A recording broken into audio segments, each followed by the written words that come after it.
Hello and welcome to Savannah Community Headlines Live, better known as the Water Cooler. And we talk with guests that are moving the needle to help make our community a better place. So today's topic is kidney health. Yep, I said that right, kidney health. Did you know that chronic disease, kidney disease impacts more than 37 million people in the United States and is the 8th leading cause of death in Georgia? Today we have Stephanie AC and Michelle Williams. They founded a company called Kidney Innovations. They focus on pre-dialysis education for the patients, and today's topic is pre-dialysis education for the patients and 5 things every diabetic must know about kidney health. Please welcome them to the show. How are you guys? Hi. First of all, I want to congratulate you for being winners of the Savannah Scores Biz Pitch. That was a wonderful win and great visibility for your company. Yeah. Yes, it was absolutely amazing going through that process and just being a part of SCORE, having the mentors to support us and pitching in front of a live audience, since COVID, being together in one room and actually being able to participate in that. It was just a really great experience. Yeah, for the folks that are watching, if you don't know about SCORE, they are mentors to small businesses around the USA, and they do it for free. So the studies show that if you have a mentor, you will make more money. So everybody get a mentor. So what we're here today to talk about is 5 things that every diabetic must know about kidney health. First of all, how did you guys get into this type of business? Well, Michelle and I work together in dialysis, and we've been doing this for well over 10 years, and we just kept seeing the same sort of responses from our patients. A lot of it was centered around just not understanding what kidney disease was and how they actually ended up here. So after seeing that gap, we started participating with the patients in our clinic, and we actually started seeing some improvements in their overall health after we just provided some very detailed information about how to take care of themselves. And we saw some improvements. So we knew that this was a golden opportunity to make an impact in our community. Well, and then you guys went out and won the biz pitch. So they must also feel like there is a big need for this type of education in the community. So with 37 million people with chronic disease, what's a typical kidney patient that comes into you? Why do they approach Kidney Innovations? So a typical patient would be newly diagnosed with either hypertension or diagnosed with diabetes or a new diagnosis of chronic kidney disease itself.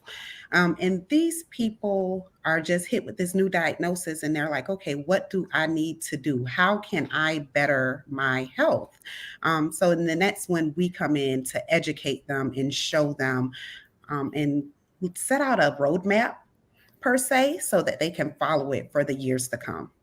So, Michelle, these folks have already been diagnosed. Before we get into the 5 things they need to know, is there anything that you could tell folks on how to prevent getting in this situation in the first place? So, preventative measures is basically surrounding your diet and your nutrition, right? Along with exercise. So the typical things that you hear day in and day out, eliminate processed foods, eat your whole foods, drink more water, eliminate stress. All of those things are so true. They ring true. Right, exactly. So, and eliminating sugar also, I would imagine that's a big That's a biggie. Yeah, definitely. So, but if they can't seem to get that under control, then they come to you guys. And so what's the first thing that every diabetic must know about kidney health? I think the first thing that every diabetic should know about their health is their basic labs. Just a basic understanding of where they stand as a diabetic patient, a good understanding of the medications that they're taking, and a basic understanding of just health overall. So if they know those foundational things, they have something that's definitely workable and a foundation that we're able to build on. So Stephanie, can you give me an example of some numbers from labs that they need to keep an eye out on? Absolutely. The first lab they're going to look at is their GFR. The GFR is actually the number that determines where they're staged at as far as kidney disease. And a lot of times people get the number and they're not quite sure what that number means. So we help demystify what these actual numbers mean for them and help them understand what it means to move from each level and actually improve their health along the way. Okay, so that's the GFR? It's called GFR, and I hope I'm going to say it correctly. It's glomerular filtration rate. Yes, but it's GFR. If you ask your doctor, what is your GFR, he will know what you're talking about. Okay, so it's important to monitor that. If it goes up or down, what does that mean? So there are 5 stages to kidney failure. So the GFR is what helps the doctor determine what stage you're in. So if you ask your doctor what your GFR is and he gives you that value and he's able to explain what that value means, it kind of puts you on the pathway to know where you stand. So if he were to tell you you were in stage 3, you would know, okay, right now I have to do these X amount of things, which Kidney Innovations is here to help you do. And then you can move toward those goals. Yes. You know, I know how important it is to have a coach, to have a mentor. I'd never thought about having a mentor for kidneys. I mean, if you don't have your kidneys, you don't have your health. You really don't. And it's just one of those, we like to think of the kidneys as the essential worker of the body. It's a very unsung hero that people just don't appreciate enough. And we want to bring some light to that. Can you give us a brief overview of what the kidneys do for the body and why that's so important? Oh, okay. So yes, the kidneys, like Stephanie said, are the essential worker of the body, but they eliminate toxins from your body. So everything that you eat, everything that you digest, every morsel of food, it goes through the kidneys. It's filtered through that filtering system. And that's where your urine production is coming from. So that gets rid of the toxins. And then the kidneys is also very hormonally based. So they produce a lot of hormones that allows the body to work how it should. So the kidneys produce a particular hormone called erythropoietin. And that hormone helps with red blood cell production. Well, if you're not familiar with it, red blood cells, we know we see blood, but what they actually do is they provide oxygen and nutrients to your vital organs. So if you don't have enough red blood cells, then you're going to feel crappy. You're going to feel tired, fatigued. You're going to have a little bit of brain fog. It's a lot of other symptoms that go along with it. So if you're not taking care of the kidneys, then essentially you're not taking care of your blood. Essentially, you're not taking care of your blood pressure because hormones, aldosterone, is made in the kidney as well. So you have all these hormones that compound in the kidneys that makes it that essential worker. So are most of your patients or most people, do they first find out about it haphazardly through blood test, or do they usually go because they're having symptoms? They don't feel good?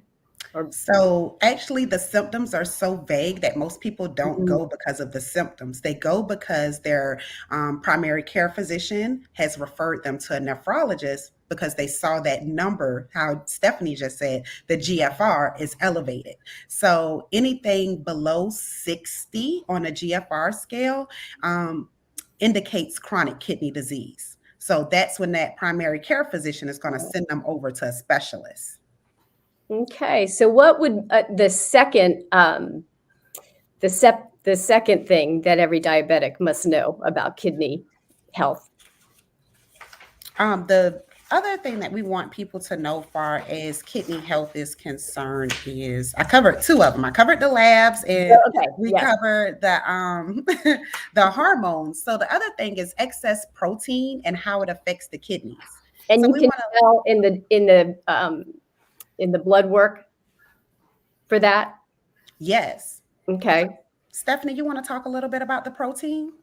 Okay, so the way that protein works in our body, protein, when it's consumed, it goes into your belly and it's digested there. So the types of protein that we eat are filtered differently through our body.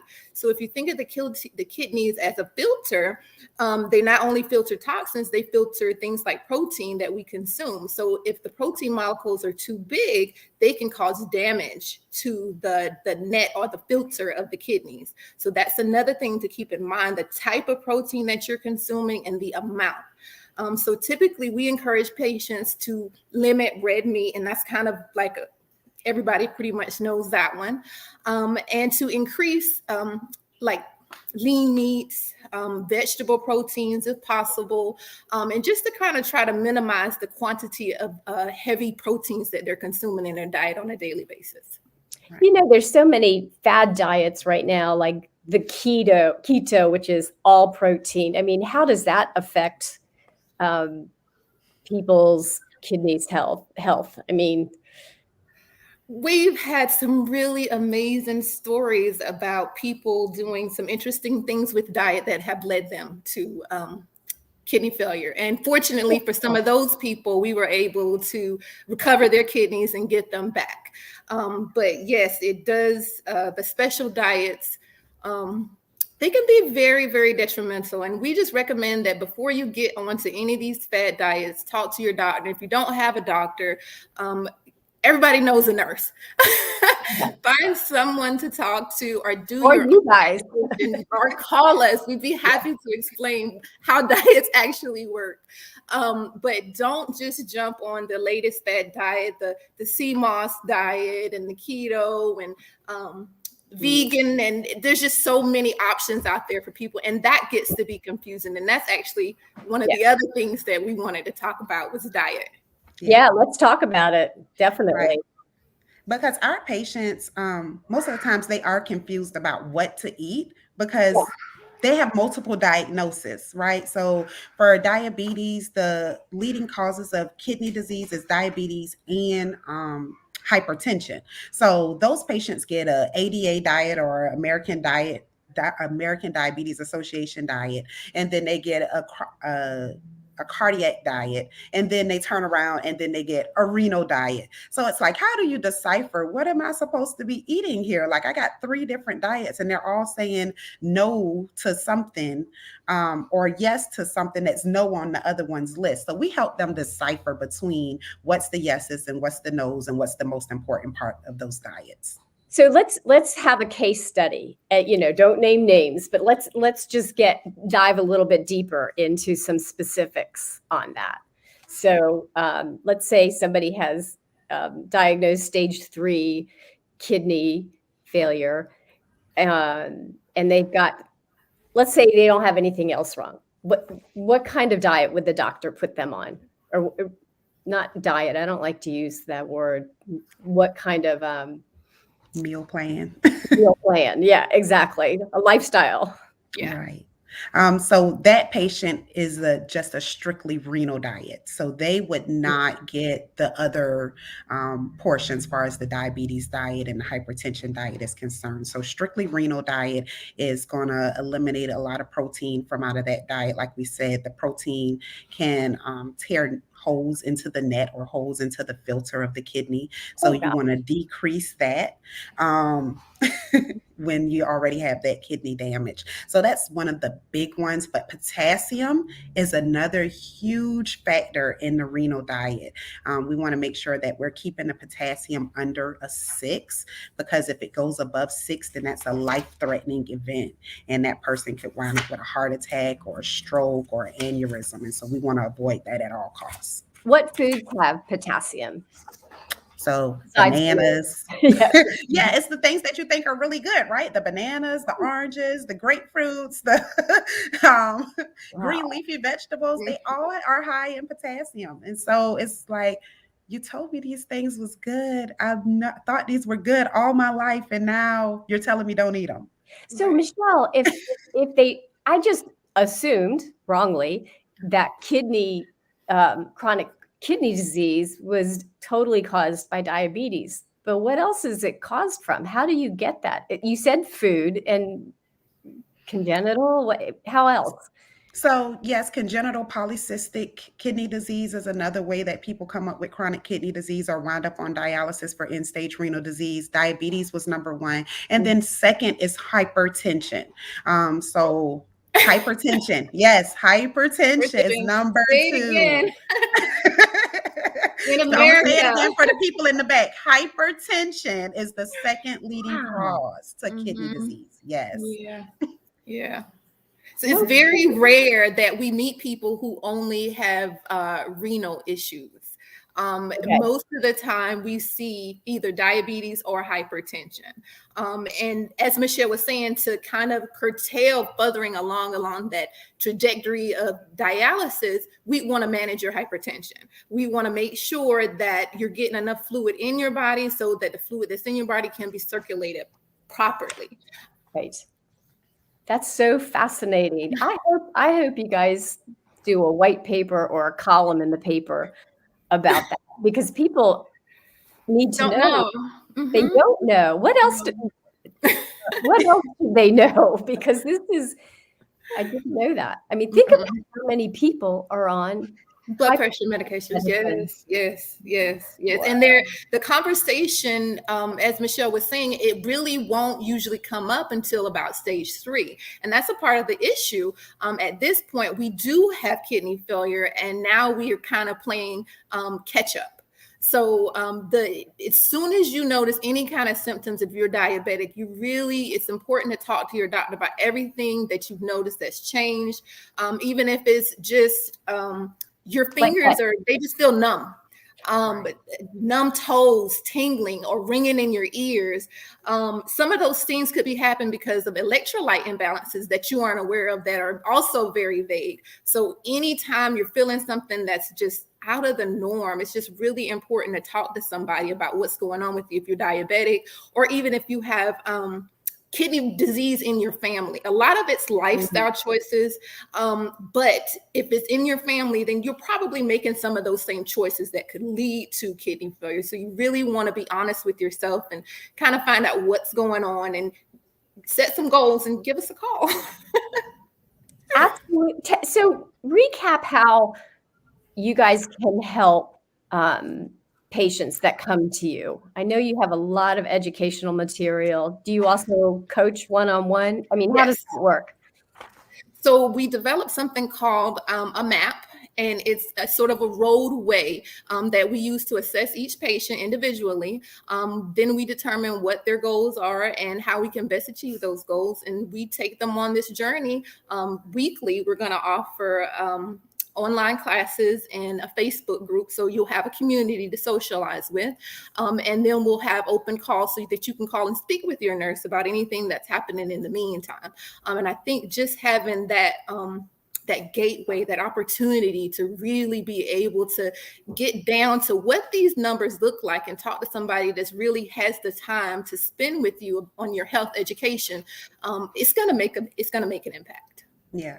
And especially, we're here to be your accountability partner, right? So we're holding you accountable for your numbers, as well as you're holding yourself, right? So we can only guide you as far as you want to be led. But we're here to take you all the way to allow you to maintain your kidney health for as long as possible without replacement therapy. When you say that, you mean dialysis? Or we mean dialysis, we mean a transplant. So yes. 37 million people around the country are facing this. Yes. We're so pleased to be here to be able to share this information, because it's just huge. It is really huge. So what are a few other things that you want the public to know about kidney disease? And I think our last point is what uncontrolled blood sugar really does to the body. I okay. think people believe they have diabetes and I'm just going to take this insulin, which is a hormone, to control my blood sugar. And they need to be doing more than that, because if you're allowing your blood sugars to go up in the 200s, if you're allowing your blood sugars to go up in the 300s, and you think you're just going to take a little bit of insulin to get it back down to 100, you're still doing damage to the body. So essentially, the blood becomes sticky and it causes damage to the small vessels, like your eyes and your kidneys. That's why a lot of diabetics go blind. And those sticky blood can clot. It can clot up those vessels. So think of the body as a highway system of intricate blood vessels delivering vital nutrients and oxygen all over the body. Well, when the roadway is slowed by thick, viscous blood or has traffic jams from clots forming in different areas, that is what can cause your body to not be able to perform at its optimal level. So it's so important to get those numbers under control. The blood glucose. Yeah. And again, just because you're on insulin, what I'm hearing is you still need to eat correctly. Yes. And exercise correctly. What does a typical day look like for one of your patients or clients? I mean, what do they have for breakfast? What do they have for lunch? What do they have for dinner? When do they exercise? You want to take it, Stephanie? I will. So right now we're working on a part of our program that we're called Wake Up Right. So that is how they're going to wake up in the morning. They are going to wake up. We encourage our patients to have a glass of water first thing in the morning, hydrate, and then some light stretching and a light breakfast, which will be usually black coffee or tea. We try to encourage fasting whenever possible, because fasting allows the body a chance to rest and recuperate after consuming foods. So we really try to encourage fasting at least until 11 or 12 o'clock, about lunchtime, and then a light salad and a side of protein, whatever that choice would be for the individual. And it's cold right now, so yeah. We don't recommend anybody going out first thing in the morning when the sun is out and beautiful. 30 minutes a day of non-negotiable exercise is a requirement as part of I like that, non-negotiable. Very good. So the water and the 30 minutes of exercise are the two non-negotiables if you join in Kidney Innovation, for sure. Yes. So interesting that you talk about fasting and that you endorse that, because I've heard wonderful things about intermittent fasting and the once a day eating. They say it is very, very healing for your body. And it is. It is. You have heard that too? Well, I've actually been practicing that. Kind of how this happened, the diet part was, I just was having just intestinal issues and I just couldn't get a hold of it. And I did a little bit of research. I asked a couple friends and, some physicians about the fasting, and I tried. And I tried it for about a week at a time, and I don't have those issues anymore.